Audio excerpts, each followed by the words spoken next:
Growing up in a cozy, sunlit kitchen filled with the aroma of freshly baked cookies and cakes, Sarah had always been enchanted by the world of baking. From the tender age of 6, she could be found standing on a stool by the kitchen counter, her tiny hands eagerly helping to measure flour and sugar, her eyes sparkling with joy each time her creations came out of the oven. Baking was not just a hobby for young Sarah, it was a passion that filled her heart with warmth and happiness. As Sarah grew, so did her skills and her dreams. Throughout high school, she became known for her extraordinary baking talent, winning several local baking competitions. Her peers were always eager to taste her latest concoctions, and teachers often found themselves looking forward to school events where Sarah's baked goods would be the highlight. It was during these formative years that Sarah realized baking was more than a pastime. It was her calling. She envisioned herself opening a quaint bakery, a place filled with the comforting smell of cinnamon and chocolate, a haven for those seeking solace in a slice of cake or a warm, buttery croissant. However, not everyone shared Sarah's vision for her future. Her mother, Amy, stood as a stark contrast to the bright, hopeful world Sarah dreamed of. Amy was a respected doctor, known for her stern demeanor and pragmatic approach to life. To Amy, the world was not a place for dreams and passions, but a battlefield where practicality and financial stability reigned supreme. She saw Sarah's baking not as a talent, but as a whimsical distraction from what she considered a proper career path.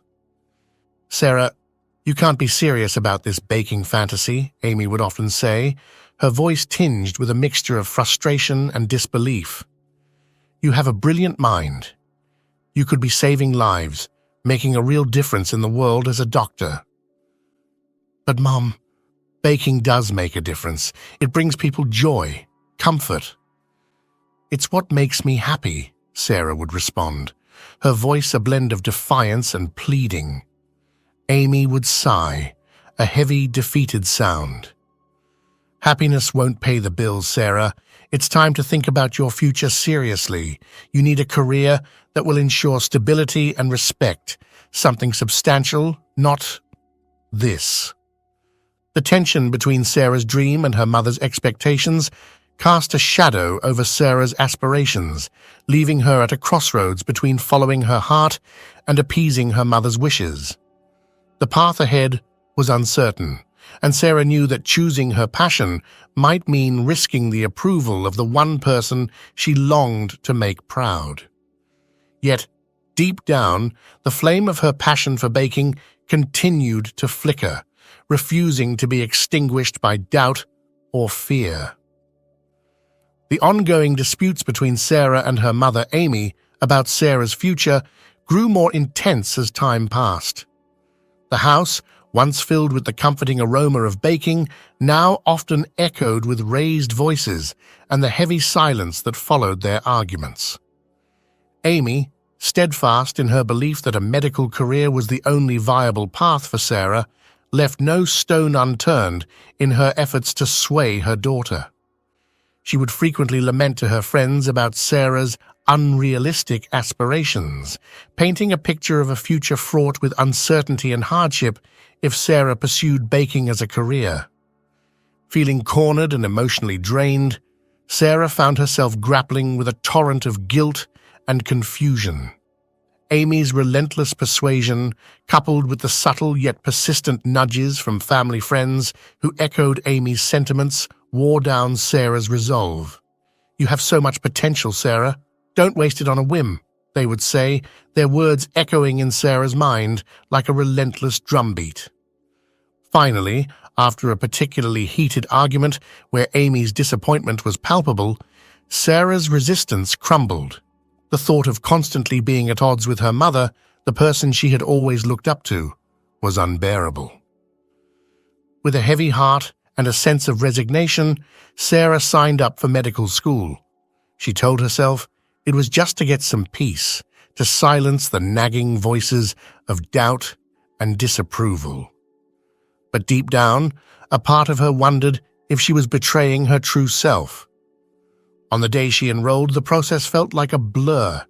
Each form she filled out, each box she ticked, felt like another step away from her dreams. The once vibrant images of her cozy bakery began to fade, replaced by the sterile, daunting halls of a medical institution. Sarah tried to convince herself that this was for the best, that perhaps with time she could learn to love this new path. Despite the initial reluctance and the lingering sense of loss, Sarah began her journey in medical school, trying her best to adjust to this new chapter of her life. Amy, feeling a sense of accomplishment in steering her daughter towards what she believed was a more secure and respectable future, became a regular presence in Sarah's college life. She often visited, under the guise of checking in and providing support, but her visits were also a way for her to ensure that Sarah was keeping up with her studies and not straying from the path laid out for her. During these visits, Amy took the opportunity to meet Sarah's group mates, introducing herself as a concerned and involved parent. Her charismatic and authoritative demeanor, coupled with her genuine interest in the students' academic pursuits, quickly endeared her to Sarah's friends. Over time, she became a sort of mentor to the group, offering advice and sharing her experiences from her own medical career. Her stories of late-night study sessions, challenging cases, and the satisfaction of saving lives painted a compelling picture of the medical profession, further cementing her influence over Sarah and her peers. Sarah's friends, impressed by Amy's accomplishments and grateful for her guidance, often spoke highly of her, reinforcing Amy's presence in Sarah's college life. Sarah's relationship with her group mates took a complex turn as they began to secretly report back to Amy about Sarah's progress and well-being. This development, though rooted in their respect and admiration for Amy, inadvertently created an invisible network of surveillance around Sarah. Her peers, believing they were acting in her best interest, would share updates with Amy, discussing Sarah's grades, her participation in group projects, and her overall adjustment to the rigorous demands of medical school. "Hey, Amy, just wanted to let you know Sarah did really well on the last exam. She's definitely getting the hang of this," one might say during a casual phone call, thinking they were providing comforting news. Another might send a message, "Sarah seemed a bit down today. Maybe the stress is getting to her a bit. Thought you should know." These reports, intended to be helpful, had a dual effect. On one hand, they kept Amy informed about Sarah's academic journey, allowing her to feel involved and somewhat in control of the situation, reinforcing her belief that her intervention had set Sarah on the right path. On the other hand, they placed Sarah under a microscope, scrutinizing her every move and feeding into the pressure she felt to meet her mother's expectations.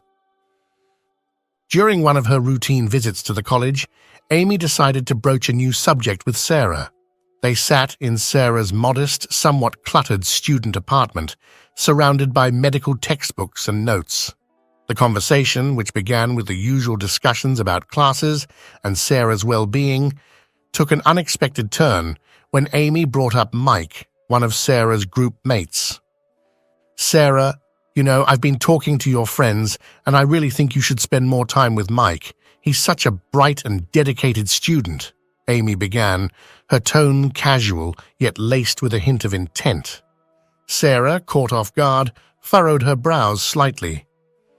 "Mike? Yeah, he's great in the group projects, very reliable. But why do you say that?" Amy smiled, leaning in as if to share a secret. "Well, I've had a few chats with him, and I must say he's quite impressive. Not just academically, but he seems like a grounded, responsible young man, the kind of person who has a clear vision for his future." Sarah listened, a mix of curiosity and apprehension growing within her. She knew where this conversation was heading. "I just think," Amy continued, choosing her words carefully, "that it might be good for you to have someone like him in your life. someone who shares your ambitions, who understands the pressures and the commitments of this path you've chosen. Sarah could feel the unspoken implications of her mother's words hanging in the air. It wasn't just about having a study partner or a friend. Amy was envisioning something more, something deeper. The idea of Mike, whom she had always seen as nothing more than a dependable colleague, being considered as a potential partner, was unexpected. "Mom, Mike's a great guy, sure, but we're just classmates. And honestly, I've got so much on my plate right now, I can't really think about anything else," Sarah replied, trying to steer the conversation away from this unforeseen territory. Amy nodded, her expression understanding yet filled with a hint of disappointment. "Of course, honey, I understand. It's just a thought. You know, I only want the best for you. Someone who can be a partner in every sense of the word." The conversation gently shifted away from Mike and back to safer topics, but Sarah couldn't shake off the feeling that her mother's vision for her life was becoming increasingly prescriptive. From her career to her personal life, it seemed there was a plan laid out for her, leaving little room for her own desires and dreams. The idea of being gently nudged towards a relationship, especially with someone as closely tied to her current life as Mike, made Sarah feel even more trapped in a narrative she hadn't chosen for herself.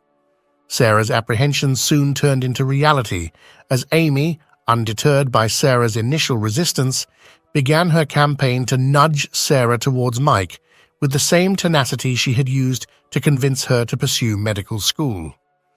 This time, however, the advice wasn't about studying harder or focusing on her career, but about how to attract and hold Mike's attention. "Sarah, you know, a little effort in the way you dress wouldn't hurt. Maybe wear that nice dress you have, the blue one. It really brings out your eyes," Amy would suggest, her tone light but persistent. Sarah, who had always valued comfort over style, especially in the high-pressure environment of medical school, found this shift in focus bewildering. Her wardrobe, a collection of casual jeans, comfortable shirts, and the occasional unisex piece, had never been a point of contention until now. And remember, dear, being in a relationship requires a level of seriousness. You need to show that you're committed, that you're thinking about the future, Amy continued, her advice sounding more like a strategic plan than matters of the heart. Despite Sarah's protest that she was not interested in dating, especially someone from her study group like Mike, Amy's words were like a constant, unyielding stream, wearing down Sarah's resolve. Sarah couldn't help but recall the last time she had been swayed by her mother's persistent persuasions, which had led her to a career path she hadn't chosen for herself. The parallel between the two situations was stark and unsettling. Feeling cornered and exhausted by the relentless advice and the looming fear of disappointing her mother yet again, Sarah reluctantly agreed to go on a date with Mike. The decision felt like a concession, a way to pacify her mother's insistent visions for her life, rather than a step taken out of genuine interest or desire. The day of the date, Sarah stood in front of her mirror, dressed in the blue dress Amy had recommended, feeling out of place and uncertain.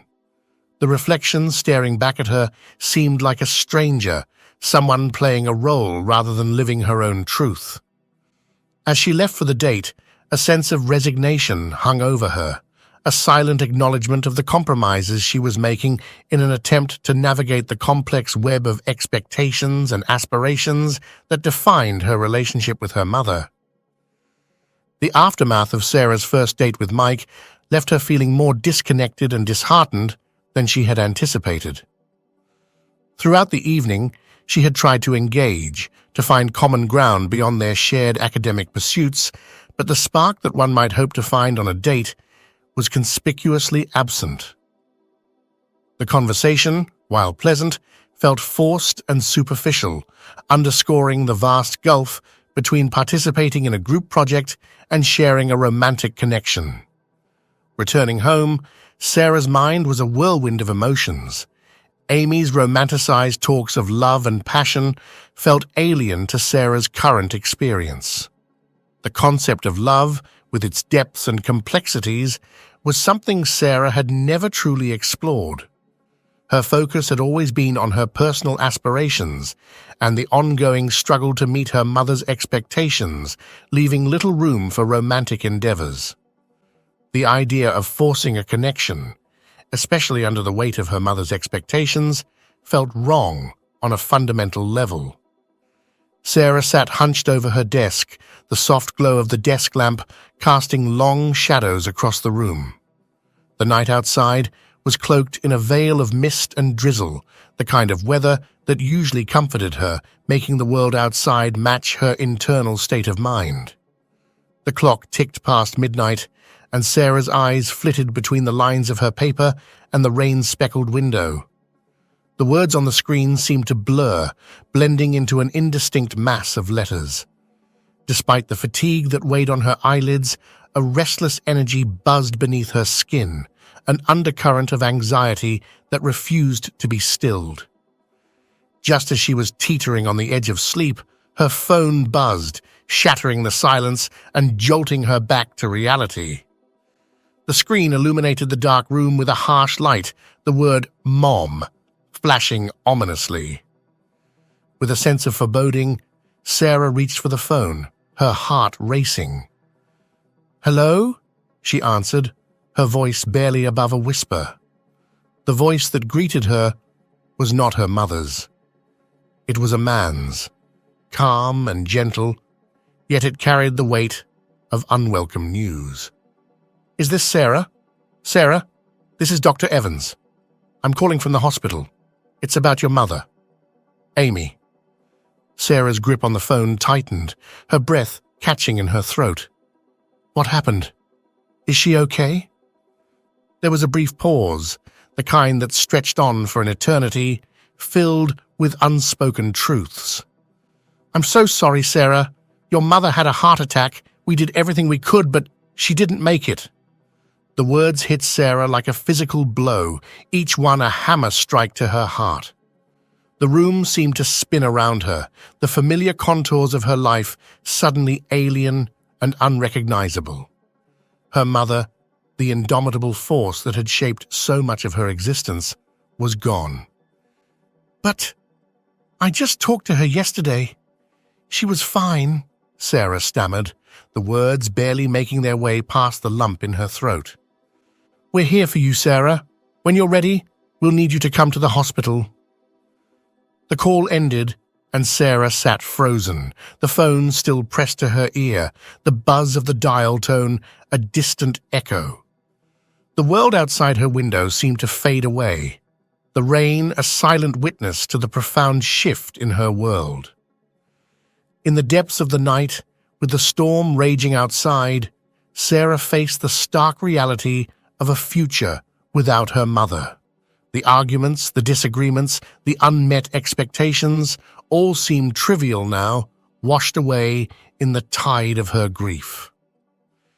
In the silence that followed, Sarah realized that her journey was no longer about proving something to her mother or following a path laid out for her. As the first light of dawn began to seep through the curtains, Sarah knew that the road ahead would be fraught with challenges and uncertainty.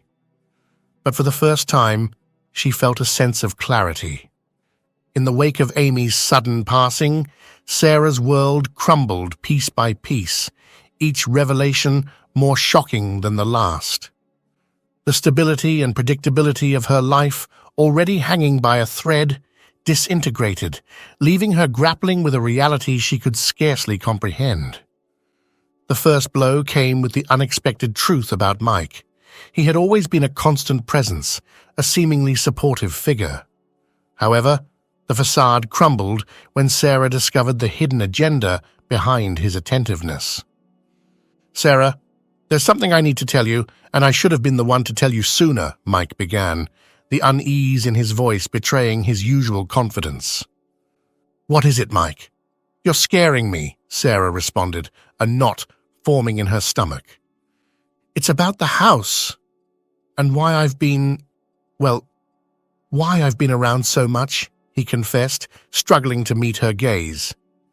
What do you mean? You were around because we were friends, right? Sarah's voice wavered, a sense of dread washing over her. Mike sighed, the weight of his deception heavy on his shoulders. Amy promised me the house if I married you. I thought I could grow to love you, that it wouldn't matter in the end. But it's not right, and you deserve to know the truth. Sarah felt as if the ground had been pulled from under her feet. As if the betrayal wasn't enough, Sarah's life was further upended by the arrival of her mother's half-sister, a woman she had scarcely known, claiming rights to Amy's house. I'm sorry for your loss, Sarah, but I have legal rights to this property, Amy's half-sister Jane stated coldly, her lawyer by her side. Our father invested in this house, and it's only fair that I get my share. But this was my mother's house, and she wanted me to have it. We were a family here, Sarah protested, her voice breaking with emotion. Emotions don't change legal documents, Sarah. The law is clear, and I intend to claim what's rightfully mine, Jane retorted, her gaze steely and unwavering. Armed with paperwork and a lawyer, Jane wasted no time in staking her claim, her connection to the property rooted in their common father's financial contribution to its purchase.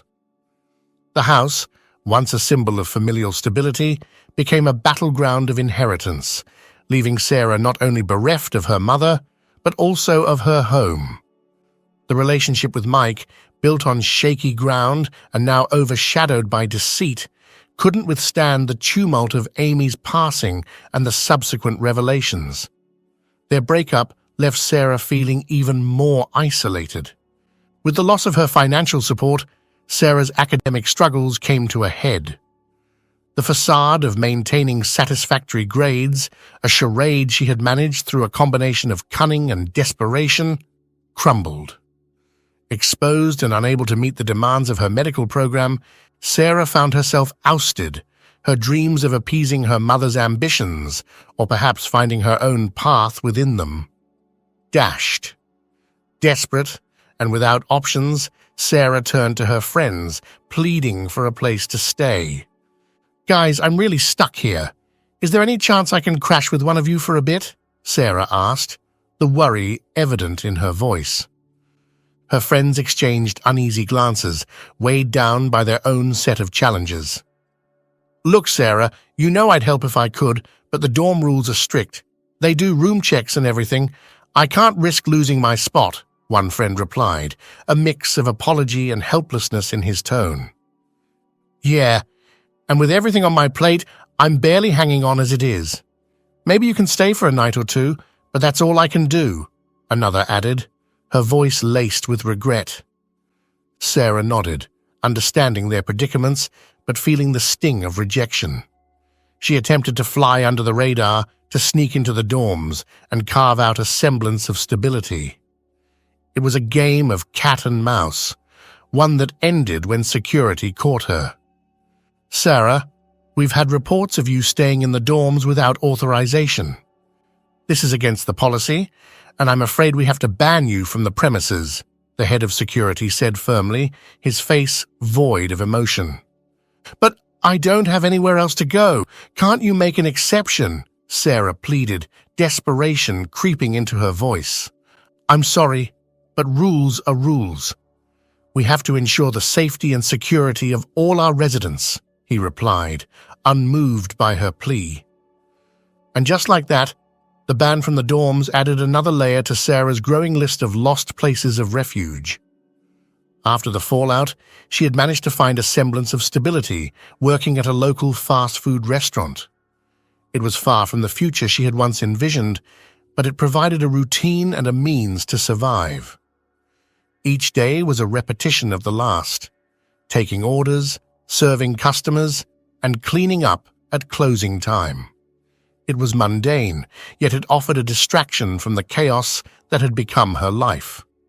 However, just as she was beginning to adjust to her new normal, another curveball was thrown her way. One morning, in the midst of the breakfast rush, Sarah felt a wave of nausea wash over her. Clutching her stomach, she rushed to the restroom, barely making it in time before she was sick. She tried to shake it off as a one-time thing, perhaps a stomach bug or the result of the previous day's exhaustion. Her fears were confirmed a few days later when a pregnancy test showed two distinct lines. The reality of her situation hit her like a ton of bricks. Pregnant, jobless, and alone, the weight of her circumstances threatened to crush her. The day her manager saw her getting sick, he pulled her aside, his expression a mix of concern and regret. "Sarah, I'm sorry, but I have to let you go. It's not just about today. It's a liability issue, and we can't take the risk," he explained, his voice low. Sarah's pleas fell on deaf ears. She knew the restaurant couldn't afford to keep an employee who might frequently be ill, especially not in a fast-paced environment where every hand was needed. "Sarah, I truly understand how tough this is for you, and I wish things were different," her manager began, his voice laden with genuine regret. "But you know how it is here. We're always in the weeds, and being short-staffed just isn't something we can afford, especially not now," he continued, his gaze sympathetic yet firm. I know. It's just, I really needed this job," Sarah replied, trying to hold back her emotions. "I'm so sorry for any inconvenience I caused." With a heavy heart and a final apology, her manager handed her the last paycheck. "Here's your final paycheck, Sarah. I've added a little extra. I know it's not much, but I hope it helps you out, even if just a little," he said, extending the envelope toward her. "Thank you, really. And I'm sorry again for all of this," Sarah managed to say, her voice barely above a whisper as she accepted the envelope, feeling the finality of her situation weigh heavily on her shoulders. Now, standing outside the cheap motel where she had spent her last dollars, Sarah felt the full weight of her isolation. The bustling streets seemed to close in around her, the noise of the city a stark contrast to the silence of her despair. With her belongings in a worn-out bag and the knowledge of the life growing inside her, Sarah felt both protective and utterly terrified. As Sarah wandered the streets, lost in thought and weighed down by her own troubles, she almost didn't notice the small figure ambling along the sidewalk. It was a little boy, no more than 3 years old, walking with the aimless determination that only a child can muster. Sarah looked around, expecting to see a parent or guardian in close pursuit, but the street was eerily devoid of anyone who seemed connected to the child. "Hey there, little guy," Sarah approached cautiously, not wanting to scare him. "What are you doing out here all by yourself?" she asked, her voice gentle. The boy looked up at her with wide, innocent eyes and simply stated, "Walking." Sarah's heart clenched at the simplicity of his answer. Kneeling down to his level, she took his tiny hand in hers, a protective instinct kicking in. "Can you show me where you live?" she asked, trying to mask her concern. The boy nodded, his hand gripping hers as he pointed vaguely down the street. As they walked, Sarah's mind raced. How could a child so young be left to wander alone? The situation felt surreal, a strange interlude in the midst of her own personal crisis. Yet, as they moved forward together, Sarah felt a flicker of purpose. Walking hand in hand with the little boy, Sarah navigated through the dimly lit streets until they reached a residential area. The boy's pace quickened as they approached a particular house, his small finger pointing confidently. "There," he said. Sarah hesitated for a moment before approaching the door, her heart pounding with apprehension. She knocked. The door swung open, and a woman appeared, shrouded in a haze of cigarette smoke that billowed out into the cool air. Her hair was disheveled, her expression one of mild annoyance rather than concern. As the boy rushed to hug her leg, exclaiming, "Mummy!" The woman's gaze remained fixed on Sarah, unblinking and unsettling.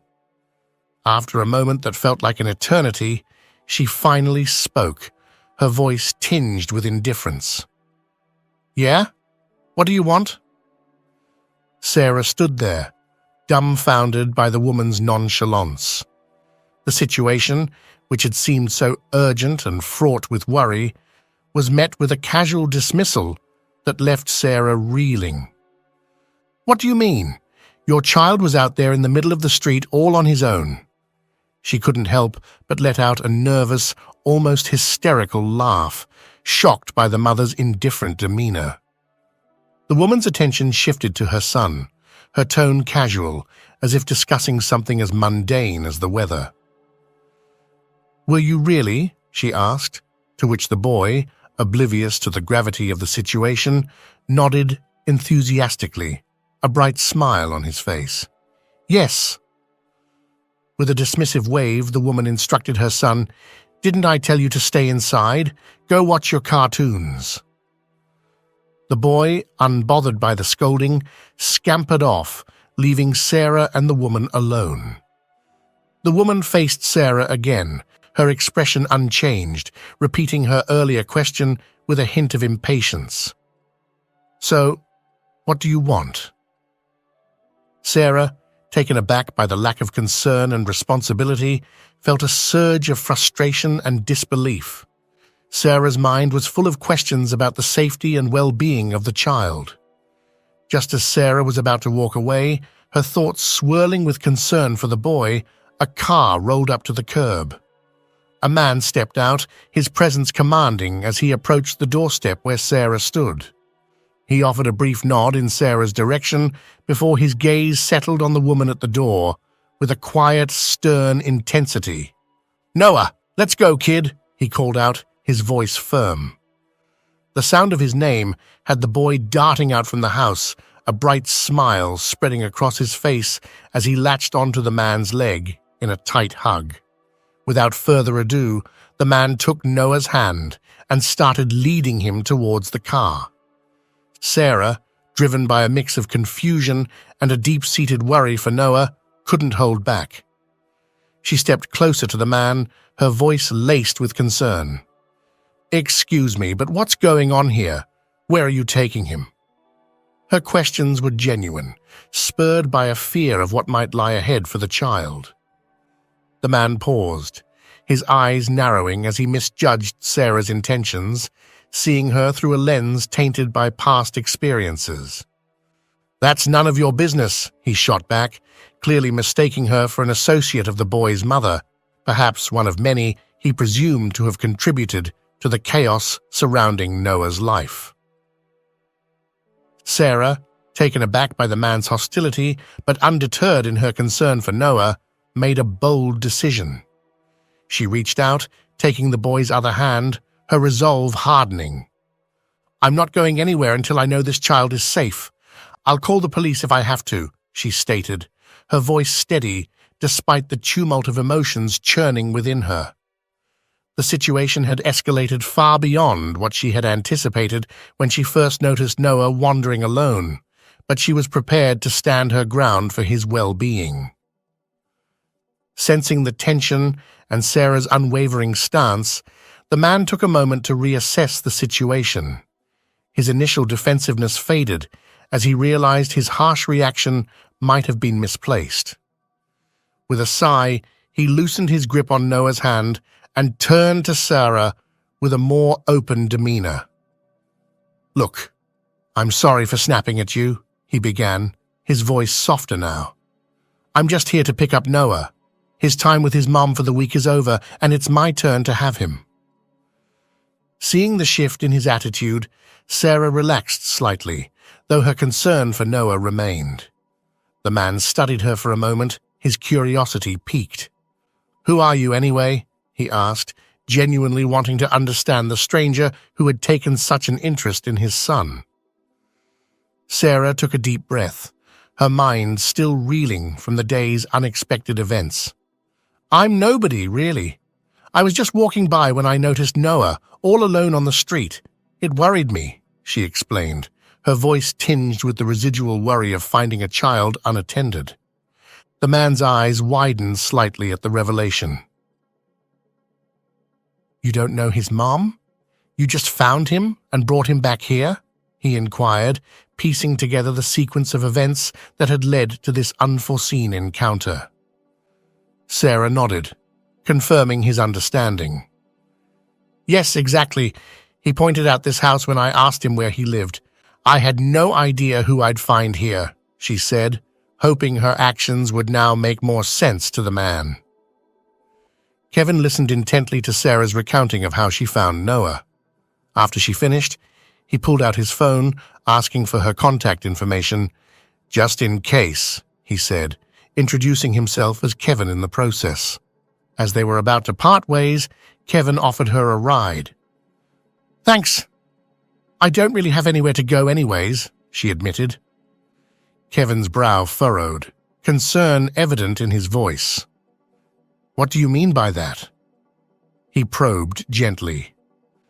The floodgates opened, and Sarah's tale of misfortunes spilled out. The words tumbled from her lips in a rush, a litany of loss and upheaval.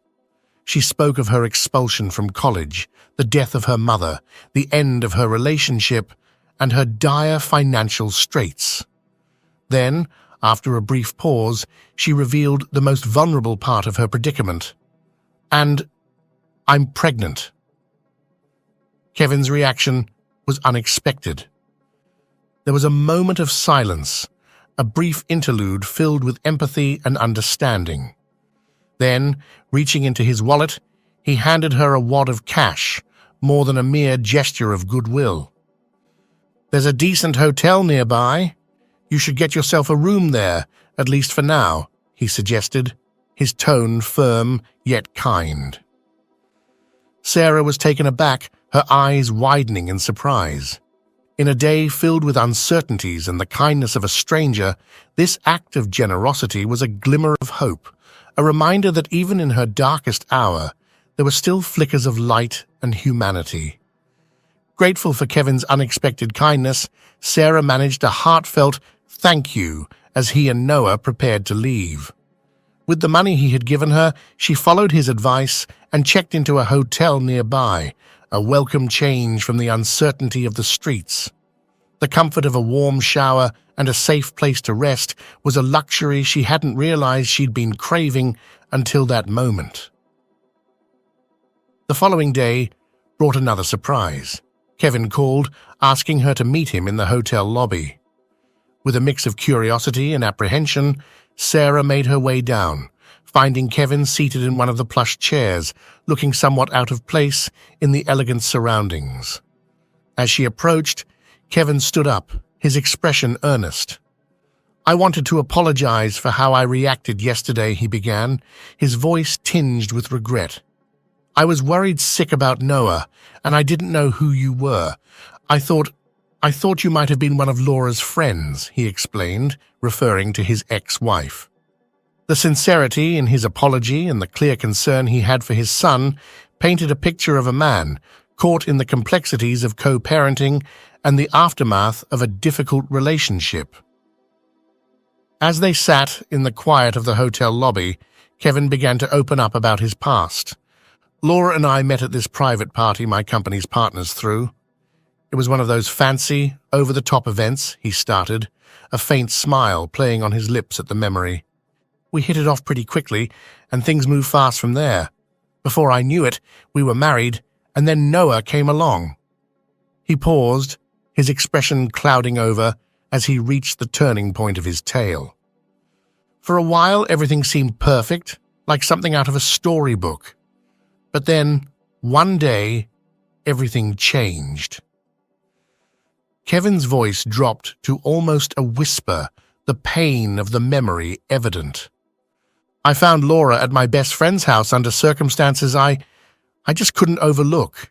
It was a betrayal that cut deep, not just because of her, but because it involved someone I considered a brother."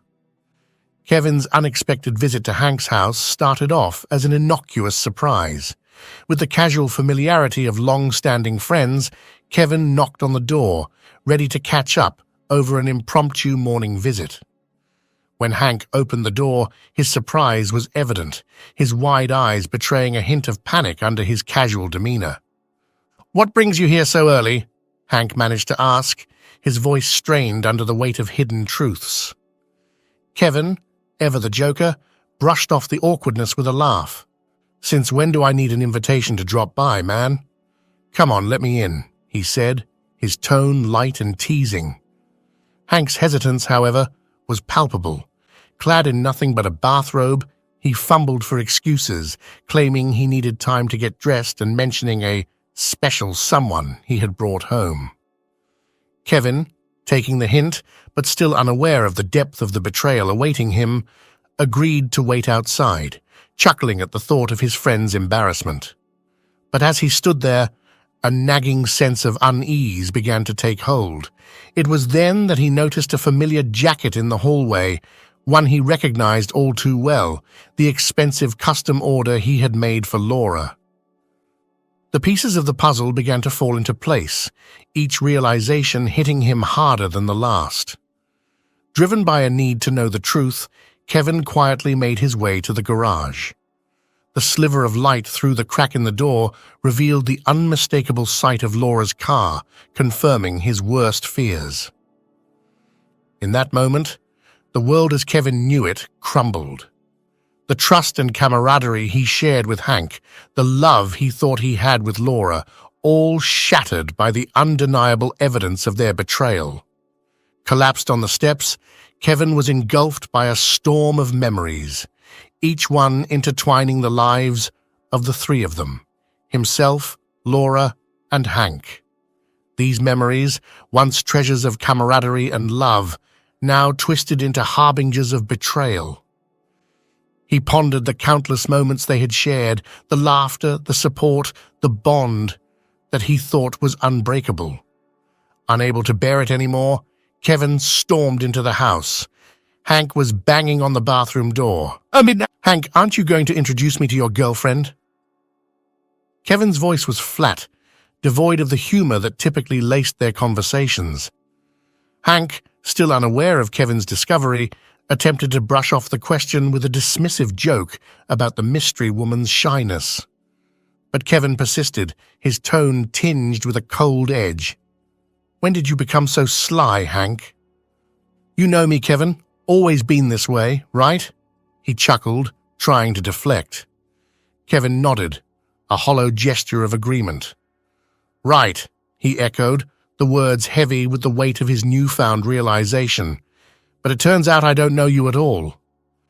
Just as the tension reached a peak, the door opened again.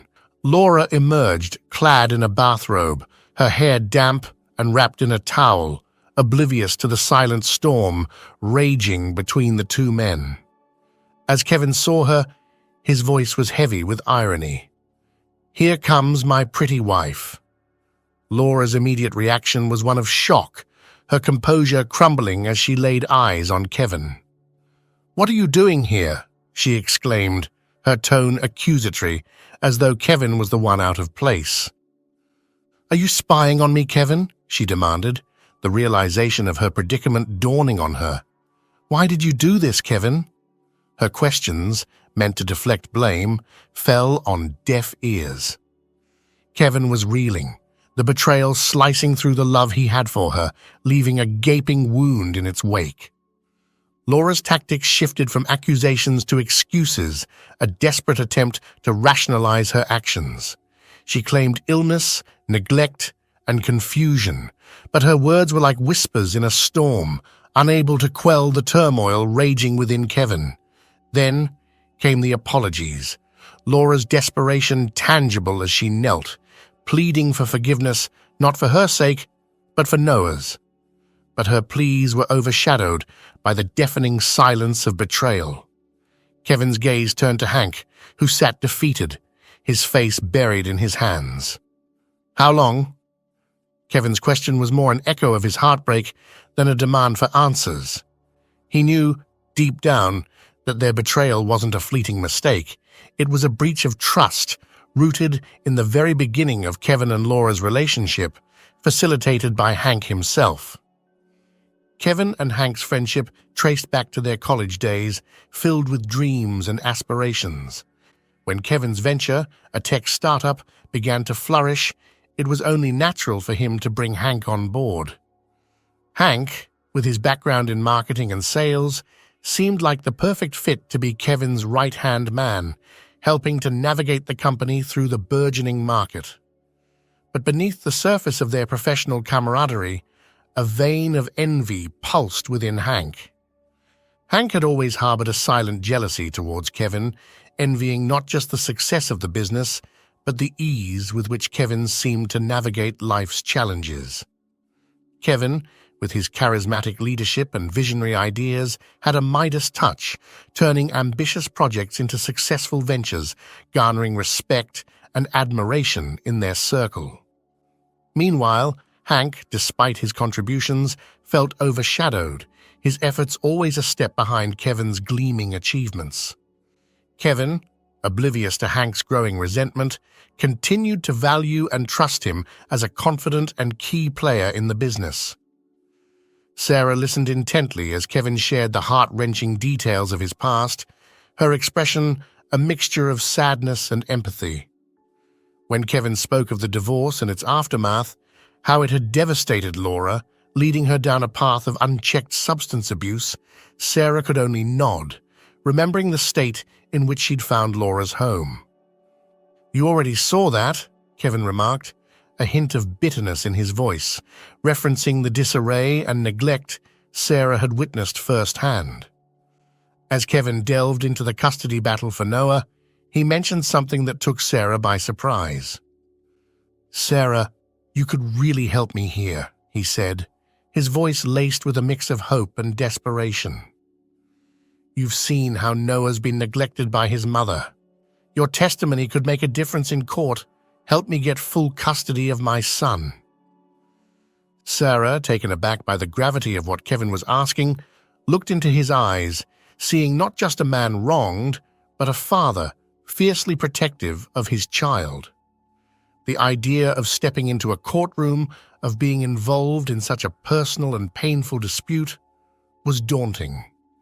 Yet, the memory of Noah's small, trusting hand in hers, the vulnerability she'd felt in his presence, resonated deeply. In that moment, Sarah realized the impact her actions could have, not just on Kevin's life, but on Noah's future as well. Standing before the judge, Sarah did her best to maintain composure, her voice steady as she recounted the day she found Noah wandering alone on the street. She detailed the indifference displayed by Laura upon the child's return, emphasizing the lack of concern for his safety. Across the courtroom, Laura was a picture of turmoil, the realization that she might lose her son, casting a shadow over her. Her hands trembled, her eyes darting anxiously, the weight of her choices pressing down on her. Witnessing Laura's distress stirred a complex whirl of emotions in Sarah. Despite the necessity of her testimony, she couldn't help but empathize with Laura's fear of losing her child. The life growing inside her had already begun to awaken a deep maternal instinct, a bond she was only beginning to understand. The courtroom's decision marked a turning point for Kevin. Joy and relief washed over him as the judge granted him full custody of Noah. He was overwhelmed with the prospect of providing his son with the stability and nurturing environment he'd longed to give. In a gesture of gratitude for her crucial role in the proceedings, Kevin invited Sarah to dinner that afternoon. Amidst the clinking of cutlery and the soft murmur of other diners, they delved into conversations about futures and dreams. Sarah, with a hint of wistfulness, shared her long-held aspiration of working in a bakery, of immersing herself in the simple joy of baking. Kevin listened intently, a spark of an idea forming as Sarah spoke. He revealed his recent acquisition of a restaurant, a venture born out of opportunity rather than passion, now lying dormant and in need of a new direction. "What if you took over the restaurant? Gave it your touch?" he suggested, his eyes alight with the potential he saw in her. The offer took Sarah by surprise. The concept of running a restaurant was both thrilling and daunting. She was without a home, let alone the means or knowledge to manage a business. The myriad challenges of such an endeavor loomed large, casting a shadow over the excitement. Sarah expressed her heartfelt thanks to Kevin for his generous proposal, yet she hesitated to accept. "I'm flattered, really, but I have to find my footing first," she explained, her voice tinged with the uncertainty that defined her current situation. She needed stability, a foundation from which to possibly rebuild her dreams, but not under these precarious circumstances. Kevin's smile in response was one of understanding, even admiration. He had anticipated her caution. Kevin took a deep breath, the words he had been rehearsing in his mind finally finding their way out. "The day you grabbed me by the hand and said you were going to call the cops, something changed in me," he began, his voice steady but laden with emotion. "The way you were so protective of Noah when his own mother didn't care what he was doing, it made me realize you deserve better than all this." There was a sincerity in Kevin's eyes, a depth of feeling that Sarah hadn't expected. He continued, "I want to help you, Sarah. Not because I feel sorry for you, not because I owe you, but because you deserve it. You deserve a chance to put things right for yourself." Later that evening, Kevin led Sarah to his house, a gesture of support that went beyond mere words. He showed her a room, comfortable and inviting, making it clear that this was her space for as long as she needed. "I'm not a freak or anything," he assured her with a half smile, trying to lighten the mood. "You're free to leave whenever you want.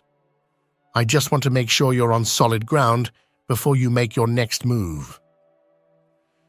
Sarah, overwhelmed by the kindness and understanding being offered, felt a glimmer of hope in the midst of her tumultuous journey. The morning light filtered softly through the curtains as Sarah awoke, a sense of peace enveloping her that she hadn't felt in ages. A silent house greeted her as she stretched and made her way to the kitchen. Preparing breakfast for herself, she reveled in the simple act, a stark contrast to the chaotic mornings of her recent past. As she sat alone with her thoughts, the weight of medical school, the expectations, and the relentless pressure seemed to dissipate into the morning air. Memories of her mother surfaced, bittersweet and poignant, yet for the first time, Sarah felt a sense of release from the demands that had once shackled her spirit. Her gaze landed on a note left on the counter. Kevin's handwriting offered a simple message, "Whenever you're ready," accompanied by the address of the restaurant. It was a gentle nudge, an offer of support without strings attached, a testament to the trust and respect that had blossomed between them. Emboldened by the restful sleep, the quiet reflection, and the unexpected opportunity laid out before her, Sarah stepped outside. With each step, she felt the stirrings of hope, the dormant dreams of her childhood slowly awakening. That day marked a new beginning for Sarah, a journey towards a future she had longed for, but never dared to pursue. The path ahead was uncertain, but for the first time, it was entirely her own. From her very first day at the restaurant, Sarah felt an indescribable joy. Immersing herself in her work, she not only poured her heart into the restaurant, but also transformed half of it into the bakery of her dreams, attracting an early crowd eager for her freshly baked delights. Pride swelled within her as she crafted sweets and cakes, her passion evident in every bite. Evenings became a cherished time for Sarah, spent with Noah and Kevin, forming a semblance of a family she hadn't anticipated. Noah, ever curious, filled their time with questions, his innocence bringing light and laughter. His inquiry about the baby, wondering if it was his sister, was met with a shared smile between Kevin and Sarah, an unspoken connection in the awkward yet tender moment. As time passed, the bakery, though a source of immense joy, started to compete with the pull she felt towards this makeshift family. The comfort of their company, the routine they had settled into, made the thought of leaving increasingly unbearable.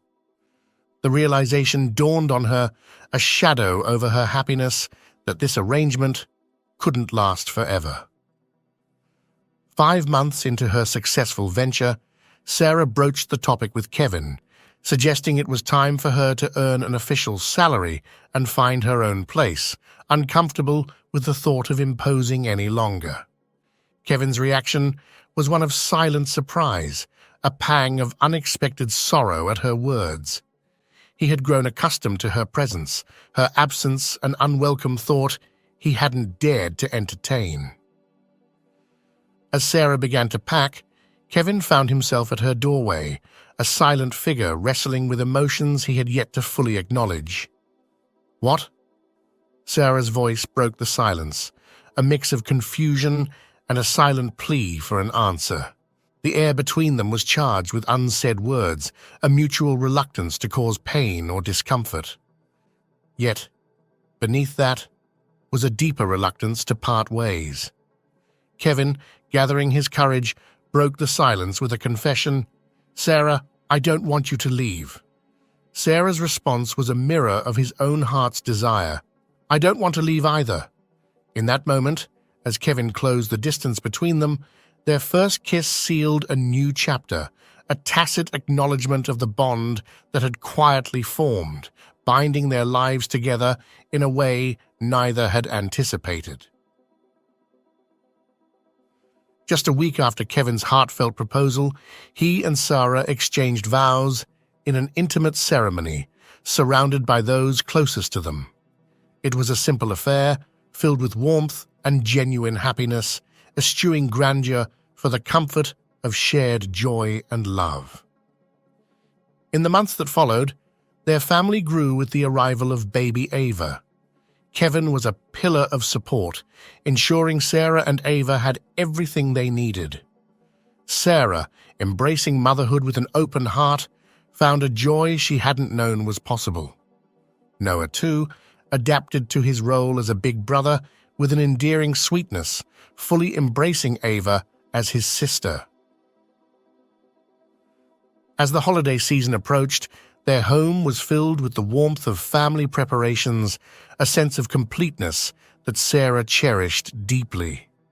During this time of festive cheer, Sarah felt a pull towards a gesture of kindness, an act of closure and reconciliation. With Kevin's supportive nod, she packed the children into the car and headed towards a place that once held much pain, but now promised hope. Arriving at Laura's, the absence of an immediate response did not deter Sarah. They waited patiently until Laura's figure finally appeared, marking the beginning of an unexpected reunion. Laura's initial confusion quickly gave way to recognition, and the sight of Noah rushing into her arms was a poignant moment of connection. Inside Laura's modest home, Sarah introduced Ava, extending a bridge of peace and understanding. Laura, changed and humbled by her struggles, shared her journey towards recovery and her hopes of rekindling a relationship with Noah. Their conversation, once fraught with tension, now flowed with empathy and mutual respect. By the time Sarah and Laura hugged, there was a sense of healing, a mutual acknowledgement of the roads they had traveled and the futures they hoped to build. Sarah's promise to discuss a path forward with Kevin, one that ensured Noah's emotional well-being and connection to both his parents, was a testament to the strength and compassion that had guided her through her own tumultuous journey. On the eve of Christmas, Sarah felt a pull towards one final act of reconciliation. With baby Ava in tow, she embarked on a heartfelt journey back to her small hometown. There, amidst the quiet of the cemetery, she stood before her mother's grave, a tapestry of emotions woven through her heart. For a long while she remained silent, letting the memories and feelings wash over her. Then, with a voice tinged with both sadness and love, Sarah spoke to her mother. "I forgive you," she whispered, the words lifting a weight she hadn't fully realized she'd been carrying. "And I love you, Mum, and I'm thankful for everything you've given me, for the life you brought me into." With those words, a profound sense of peace enveloped Sarah, a closure to the chapters of her past that had been silently written in pain and misunderstanding. As she drove back home, the world outside seemed to mirror her newfound tranquility, the road stretching out like the promise of a new beginning. Returning to Kevin and Noah, Sarah was met with the warmth of a home filled with love and the anticipation of Christmas. Their celebrations were simple, yet imbued with a deep sense of joy and contentment, marking not just the holiday, but the journey they had all undertaken to reach this moment. That Christmas was more than a festive occasion. It was a celebration of new beginnings, of forgiveness and love, and of the family they had become. In the glow of twinkling lights and the laughter that filled their home, Sarah, Kevin, and Noah found the sweetest joy in being together, a testament to the enduring power of love and the beauty of second chances.